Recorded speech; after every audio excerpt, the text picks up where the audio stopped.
broken down the engine, not a full overhaul, but taken a lot of it apart each 5 hours and inspected it. We've inspected the fuel injector, the fuel system, done compression, bore scoped inside of it, and we see little differences. But on this Seminole, we haven't even tried to optimize the fuel, which we may be able to do later on. We've just poured it in and we're flying it. So you hear that lots of times that we want to drop in replacement fuel, and that's sort of to be seen, but it's very close. Our Seminole right now is operating as a drop-in fuel.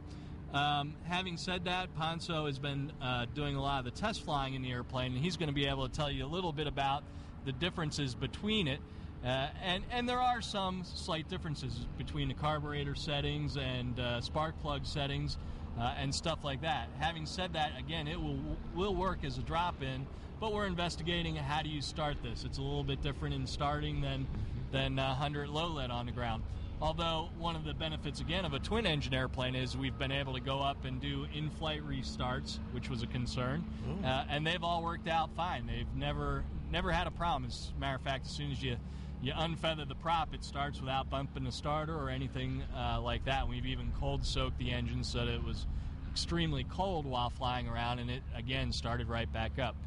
Ponzo knows a lot about that. He works for me as a test pilot. I fly a bunch of the tests, and my wife Carolina works for Embry-Riddle as a test pilot as well. So the three of us have done all the testing in the airplane to this point. Okay, Ponzo, he says you work for him. Is that something you want to take credit for? No, I'm just there. We won't do that. But tell us about Green Fleet. You're the test pilot. You're testing this new fuel, this alternative fuel that we're talking about. From an instructor side, what are you seeing, please? The main difference is really that I've seen so far is the starting procedures. For cold, it tends to be a little harder to start compared to the regular 100 low lead. Also in the ground, you have more mag fouling problems, but you can burn them before you take off without any problem. Once you're up in the air, there's actually no difference at all. I mean, both engines runs the same way. The EGT on the Swift fuel runs a little higher, about 50 degrees. Engine shut down, I did it a bunch of them, and all of them worked really fine. So there's not that much difference other than idling setting and starting procedures. So from an instructor standpoint, and as Pat mentioned, that's without making changes to the engine. So I think we're going to be pretty successful in changing things and improving the starting and running on the ground at idle. Fantastic. So we give you full credit to our audience. What is your full name so we can get this all over the world for you? Mikael Ponzo. Great. And you're from originally? Brazil. Brazil, fantastic. Yeah, it's quite an aviation country. Now, you're flying just Seminoles. Are you flying single engines, just like general aviation here? Yeah, I started at Embry-Riddle back in '99 as a student and graduated in '03. Started working there as an instructor in 2004, and I've been working there as a full-time instructor, and then I started doing check rides as the check pilot for Embry-Riddle. And then I started getting involved with Pat Anderson on the research center doing experimental flight testing. And just like Pat, I also do a lot of soaring and aerobatic competition. Okay. Now, where does the name Green Fleet come into play? That's a good question. Probably Pat can answer that better. Pat's going to answer the question. Pat?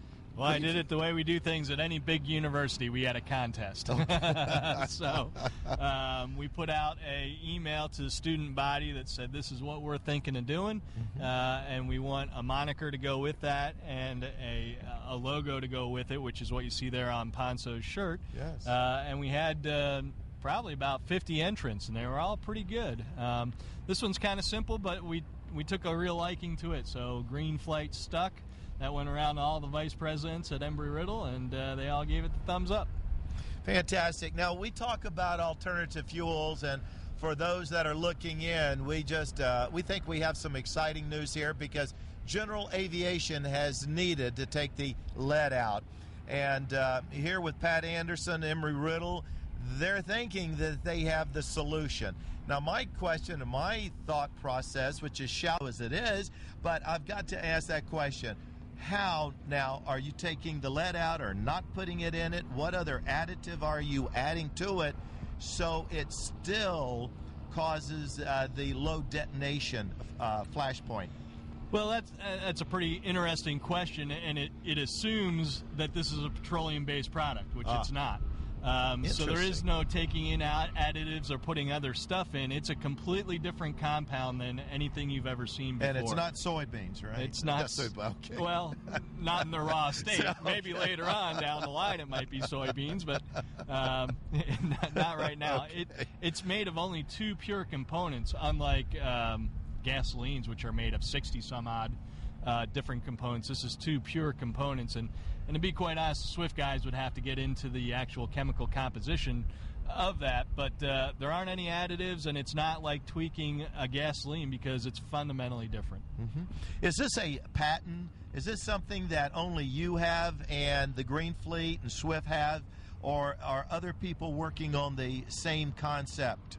There are some other people working on different types of fuels. This is the only one that I know of that is not petroleum-based, which we as a university like. I mean, that's sure. What universities are supposed to do, is push the leading edge of technology. And renewable is a big thing nowadays. So we had a choice of a fuel that could potentially work that wasn't renewable, that was petroleum-based, that had some merit. And we had a choice of using this. And we decided that the renewable was important enough that made a big difference to us, and we decided to go with the Swift fuel. And it's still excited enough to the point where you're heading in the right direction. All the results and all the data and the research is coming back very, very positive for you then? I'm really surprised, actually. We do a lot of flight test work at the research center, and things always go in different directions Sure. than what you expect. And so far, we're in the beginning stage, but so far this has worked out better than we expected. So wow. we expect problems. We expect to build in sort of break periods to go figure out things in experimental flight tests, and that's why we do that, so people here at Sun and Fun aren't figuring it out on their own. So there are going to be surprises. But so far, this fuel has worked as advertised or better, so we're really happy with that. Fantastic. Well, we're going to wind this up, but I want your comments and what you see and what's influenced your company and the way that you work as a CFI on the airplane. So if you had to leave us with a comment or two, if you would just let us know your feelings so far, especially from the Green Fleet Embry-Riddle. Well, we got to take care of the earth that we're living in, so that's a good way to start. Okay. Helping the environment. Okay. Great. And Pat, you, sir, what observations, comment would you like to leave for our audience, please, sir? Well, I think this is really important for the future of aviation. There's a couple of things that are going on. One being that we need to move to renewable products. Petroleum's still out there, and petroleum's still relatively cheap. But those days will eventually come to an end. I don't know if that's going to be in 2 years, 5 years, 10 years, but that's coming down the line. In addition, there's the issue of lead, and I think it's important to get the lead out of the atmosphere. I think it's health-wise detrimental to everybody. So because of those 2 reasons, I think it's really important to push forward on this topic and get a renewable, unleaded fuel. I think the time is really right, and you see that in these companies because Cessna, Lycoming, Avfuel, and Embry-Riddle are all enthusiastic about doing this, so I think it's the right time. Great. Gentlemen, thank you so much for being part of the program, Swift, the Green Fleet, and Embry-Riddle, and we just hope it works because we do need some changes there. Ladies and gentlemen, this concludes the rooftop part. We're going to send you back down to the main studios. My name's Tom Evans. 2010 Sun and Fun. Thank you so much for tuning in.